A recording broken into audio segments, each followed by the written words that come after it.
డిబేట్లో పాల్గొంటున్నారు. రఫీ గారు టీడీపీ అధికార ప్రతినిధి, అలాగే తుర్గా శ్రీరామ్ గారు సీనియర్ పొలిటికల్ అనలిస్టు, అలాగే సుంకరి కృష్ణవేణి గారు జనసేన అధికార ప్రతినిధి. అందరికీ నమస్కారం అండి, వెల్కమ్. ముందుగా శ్రీరామ్ గారు, అంటే మిథున్ రెడ్డి అరెస్టు తర్వాత వైసీపీ నేతల్లో ఒక భయం పట్టుకుంది. తర్వాత స్టెప్ ఎలా ఉండబోతోంది అనేది, ఎందుకంటే అసలు ఎంపీగా ఉన్నారు, అరెస్ట్ చేస్తారా అనుకున్నారు, కానీ ముఖ్యమంత్రులనే అరెస్ట్ చేశారు. గతంలో మీకు తెలుసు, అందరికీ తెలుసు, ఢిల్లీ లిక్కర్ కుంభకోణంకి సంబంధించి ఎంపీని ఎందుకు అరెస్ట్ చేయరు? ఇటువంటి కుంభకోణం జరిగింది, ఆధారాలతో సహా మొత్తం కనిపిస్తూ ఉంది. అలాగే అరెస్టులు జరిగిన తర్వాత వారి వాంగ్మూలాల ఆధారంగా కూడా విచారణ జరుగుతున్న క్రమంలో ఒక్కొక్కరి పేర్లు బయటకు వస్తున్నాయి. అదే క్రమంలో ఈ అరెస్ట్ జరిగింది. తదుపరి స్టెప్ ఏంటిది అన్న దాంట్లో అందరికీ అర్థమైపోయింది. ఎందుకంటే జగన్మోహన్ రెడ్డి గారి పేరు ఛార్జ్షీట్లో ఉంది కాబట్టి ఆ తర్వాత నోటీసులు ఇస్తారేమో, ఇస్తే విచారణ పిలుస్తారేమో లాంటి అనేక ఇవన్నీ కూడా చర్చ జరుగుతూ ఉంది. ఏంటి మీరేం చెప్తారు? సిట్ బాగా పనిచేస్తుంది అన్న విషయం మిథున్ రెడ్డి గారి అరెస్ట్ తోటి అర్థమైంది.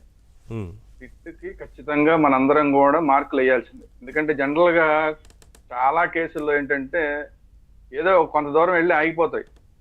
కాకపోతే ఈ కేసులో చాలా దూరం వచ్చారు. మిథున్ రెడ్డి గారి దాకా వచ్చారంటే ఇంకా అందులో కూడా జగన్మోహన్ రెడ్డి గారి పేరు కూడా ఛార్జ్ షీట్ లో 3 చోట్ల వచ్చింది అంటేనే చాలా హోంవర్క్ చేసింది సిట్ అనేది అర్థం.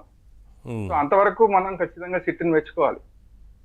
అయితే ఇప్పుడు నిన్నటి దాకా మనం జగన్మోహన్ రెడ్డి గారు అనే మాట మాట్లాడకుండా బిగ్ బాస్ అని కొంతమంది రకరకాలుగా మాట్లాడాం.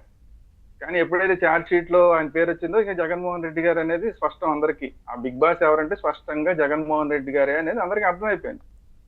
అయితే ఈ జగన్మోహన్ రెడ్డి గారితో ఉన్న లింకులు అది భాస్కర్ రెడ్డి గారికా, లేదంటే మిథున్ రెడ్డి గారికా, లేదా మిగతా వాళ్ళకా, వీళ్ళందరూ ఇప్పుడు మీరే చెప్తున్నారు ఏంటంటే భాస్కర్ రెడ్డి గారు తరలించేశారు, కొన్ని వైపులకి భాస్కర్ రెడ్డి గారు తరలించారు, మొత్తం స్కామ్ అంతా కూడా డిజైన్ చేసిందేమో మిథున్ రెడ్డి, ఇవన్నీ చెప్తున్నారు. కానీ ఇందులో జగన్మోహన్ రెడ్డి గారు ఏం చేశారు అనేది ఎక్కడ మనం చెప్పట్లా, మీడియా కూడా చెప్పలేకపోతుంది. అంటే సిట్ చెప్పలేదు కాబట్టి మీడియా కూడా చెప్పలేకపోతుంది. ఇక్కడ ఆ ఎస్టాబ్లిష్మెంట్ అనేది జరగాలి. మిథున్ రెడ్డి గారు అది ఇప్పుడు సార్ మీరు అన్న దాంట్లో నెక్స్ట్ స్టెప్ మొత్తం అదే జరగబోతోంది. ఆ డబ్బంతా కంటైనర్లలో తరలించిన వెహికల్స్ ని గుర్తించారు, రహస్య ప్రదేశాల్లో తీసుకున్న వీడియోలు, ఫోటోలు, ప్రూఫ్లతో ఆయనకు పెట్టుంటారు కదా. ఆ లొకేషన్, టెక్నికల్ ఎవిడెన్స్ మొత్తం అంతా ఉంది, ఇప్పటికే సిట్ దగ్గర ఉంది. దాని ఆధారంగానే ఈ విచారణ జరుగుతోంది. కరెక్టే, మీరు చెప్పింది అంతా కరెక్టే. కానీ ఆ వెహికల్స్ డ్రైవ్ చేసిన జగన్మోహన్ రెడ్డి గారు కాదు కదా. క్రైమ్ చేసే వాళ్ళు డ్రైవ్ చేసుకుంటూ తీసుకుని వెళ్తారా ఎవరైనా అనే ప్రశ్న వస్తుంది ఇక్కడ. అందుకే చెప్తున్నా, ఇప్పుడు స్కామ్ జరిగింది అనేది ఇప్పుడు అందరికీ అర్థమైపోయింది. ఫస్ట్ ఛార్జ్ షీట్ తర్వాత నిన్నటి దాకా ఎవరికైనా డౌట్లు ఉన్న వాళ్ళకి కూడా ఇప్పుడు స్కామ్ జరిగింది అనేది అర్థమైపోయింది. కానీ మనం అక్కడ డెన్నులు ఉన్నాయి అనేది గుర్తించారు. ఆ డెన్నుల్లో ఎవరు పెట్టారు? జగన్మోహన్ రెడ్డి గారు పెట్టారని ప్రూవ్ చేయగలుగుతారా? అది సమస్య. ఇప్పుడు ఇక్కడ ఉన్నది ఏంటంటే మనం జగన్మోహన్ రెడ్డి గారు అనే పేరు వచ్చేసింది కాబట్టి ఇప్పుడు మనం మాట్లాడుకునేది ఇంకా మిథున్ రెడ్డి గురించి మాట్లాడుకోవాల్సిన పనిలే. మిథున్ రెడ్డి గురించి, భాస్కర్ రెడ్డి గురించి, ఇక కింద ఉన్న వాళ్ళ గురించి ఇంకా మాట్లాడుకోవాల్సిన పనిలే.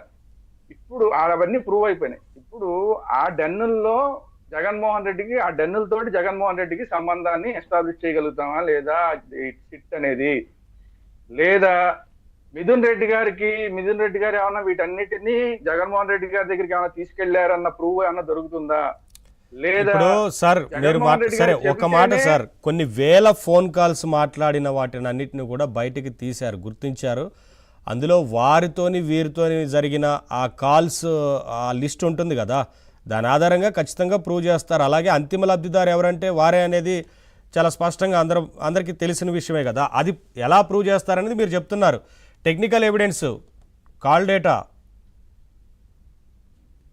ఇప్పుడు నేను అనేది అదే, ఇప్పుడు అందరికీ తెలిసిన ఓపెన్ సీక్రెట్ కి మనం మొదటి రోజు చెప్పేసి జగన్మోహన్ రెడ్డి గారు సిట్ వేయడం ఎందుకు? అసలు సిట్ వేయక్కల్లా, మనమే తీర్పిచ్చేసేటైతే సిట్ వేయక్కల్లా. కాకపోతే మనం సిట్ వేసి ఇంత చేస్తున్న దేనికంటే దాన్ని అఫీషియల్ గా ప్రూవ్ చేయడం కోసం. ఆ అఫీషియల్ గా ప్రూవ్ చేసే దగ్గర ఇంకా ఏం మిగిలింది అన్న దాని గురించి నేను మాట్లాడుతాను. అయిపోయిన దాని గురించి ఇంకెందుకు? మిథున్ రెడ్డి గారి గురించి తెలిసిపోయింది, భాస్కర్ రెడ్డి గారి గురించి తెలిసిపోయింది, వాళ్ళందరినీ అరెస్ట్ చేసేశారు. ఇంకా తెలియని విషయాలు ఏంటి అంటే ఇవి. జగన్మోహన్ రెడ్డి గారికి భాస్కర్ రెడ్డి గారికి ఉన్న లింక్ ఏంటి, లింక్ ఏంటంటే మనకి ఓపెన్ మనం మాట్లాడుకోవడానికి తెలుసు, కానీ అఫీషియల్ గా దాన్ని ప్రూవ్ చేయాలి. మిథున్ రెడ్డి గారికి జగన్మోహన్ రెడ్డి గారికి ఆ లింక్ ఏంటి? ఈ కేసులో ఆయన ఎంపీ, ఈయన ముఖ్యమంత్రి, అది కాదు.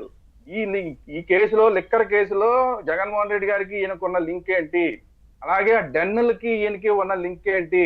ఎక్కడెక్కడ తరలించారో ఆ తరలించిన విషయంలో జగన్మోహన్ రెడ్డి గారి పాత్ర ఏంటి అనేది ఇప్పుడు ప్రూవ్ చేయాల్సిన బాధ్యత ఇప్పుడు సిట్ మీద ఉంది. అది అన్నిటికన్నా పెద్ద బాధ్యత. ఎందుకంటే నేను మొదటి నుంచి చెప్తున్నా, జగన్మోహన్ రెడ్డి గారు ఒక తెలివైన వ్యాపారస్తుడు, తెలివైన ముఖ్యమంత్రి. ఎట్లాంటి ముఖ్యమంత్రి అంటే మామూలు రొటీన్ రాజకీయాలు చేసే ముఖ్యమంత్రి కాదు, కొద్దిగా క్రిమినల్ రాజకీయాలు చేసే ముఖ్యమంత్రి అనేది ఇప్పుడు ఛార్జ్ షీట్ లో ఆయన పేరు తర్వాత అర్థమైంది. మొన్న నేను మాట్లాడా, ఆయన క్రిమినల్ కాదండి అని మాట్లాడా ఈ విషయంలో. కానీ ఇప్పుడు ఆయన ఛార్జ్ షీట్ లో ఆయన పేరు వేశారు కాబట్టి ఆయన క్రిమినల్ కాన్స్పిరెన్సీలో ఇప్పుడు ఆయన కూడా ఉన్నట్టే లెక్క. సో ఈ క్రిమినల్ కాన్స్పిరసీ చేసిన ముఖ్యమంత్రి కాబట్టి ఆయన ఎంత తెలివిగా చేసి ఉంటాడో, ఆయన దాకా రాకుండా వీలైనంత వరకు చేసి ఉంటాడు. కాబట్టి దాన్ని కూడా ఎస్టాబ్లిష్ చేయడానికి ఇంకా ఇప్పుడు దాకా ఎంతైతే కష్టపడిందో సిట్, ఇక్కడి నుంచి అంత కష్టపడాలి. నోటి మాటల ద్వారా మిథున్ రెడ్డి చెప్పినా ఉపయోగం లేదు, నోటి మాటల ద్వారా భాస్కర్ రెడ్డి కానీ లేదంటే సీఎంఓలో పనిచేసిన వాళ్ళు కానీ వాళ్ళు చెప్తే ఉపయోగం లేదు. దీన్ని ఎస్టాబ్లిష్ చేయాలి, ఆన్ పేపర్ ఎస్టాబ్లిష్ చేసి దాన్ని కోర్టులో ప్రూవ్ చేయగలరు. పేపర్ మీద రాయడం వేరు, కోర్టులో ప్రూవ్ చేయడం వేరు. ఈ రెండింటికి కూడా మళ్ళీ తేడా ఉంటుంది. సో కోర్టులో ప్రూవ్ చేయగలిగితేనే జగన్మోహన్ రెడ్డి గారిని మనం కటకటాల వెనక్కి పంపించగలుగుతాము అనేది సిట్ గ్రహించాలి.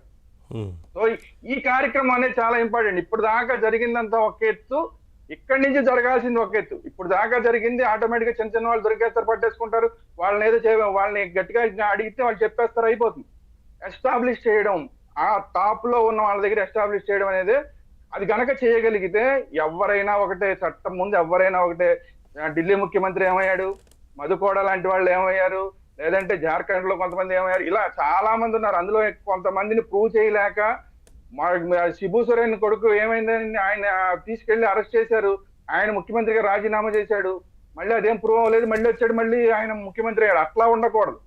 నేను ఇందాక నుంచి ఇంత మాట్లాడుతున్నది దేనికంటే మళ్ళీ ఇతన్ని బయటకు వచ్చేలాగా చేస్తే ఉపయోగం లేదు. సో అందువల్ల ఏంటంటే మధుకోడ విషయంలో ఏం జరిగింది అలా చేయగలగాలి, అంత పకడ్బందీగా చేయగలగాలి. మధుకోడని ఎలాగైతే చేసి అతన్ని రాజకీయాల్లో ఇంకా పోటీ చేయడానికే అనర్హుడుగా ఎలా చేశాడో, అక్కడ ఎలా చేశారో ఆ స్థాయిలో ఒక రోజు అటు ఇటు అవ్వచ్చు, ఒక రోజు లేట్ అవ్వచ్చు, 2 రోజులు లేట్ అవ్వచ్చు, పర్వాలేదు. కానీ ఆ స్థాయిలో పకడ్బందీగా ఆయన్ని పట్టుకో అర్థమైంది మీరు చెప్పిందంతా. వచ్చే అవకాశం ఉంటుంది. ఆయన నన్ను అనవసరంగా అరెస్ట్ చేశారనే మాటలు వస్తాయి. కాబట్టి ఏంటంటే అందరికీ తెలిసిన విషయాన్ని అఫీషియల్ గా ప్రూవ్ చేయడానికి ఇప్పటిదాకా కష్టపడిన దానికన్నా సిట్ ఇంకా ఎక్కువ కష్టపడాలనేది నా ఉద్దేశం. అర్థమైంది. ఇంకాస్త అంటే మీరు అనేది పక్కాగా ఆధారాలు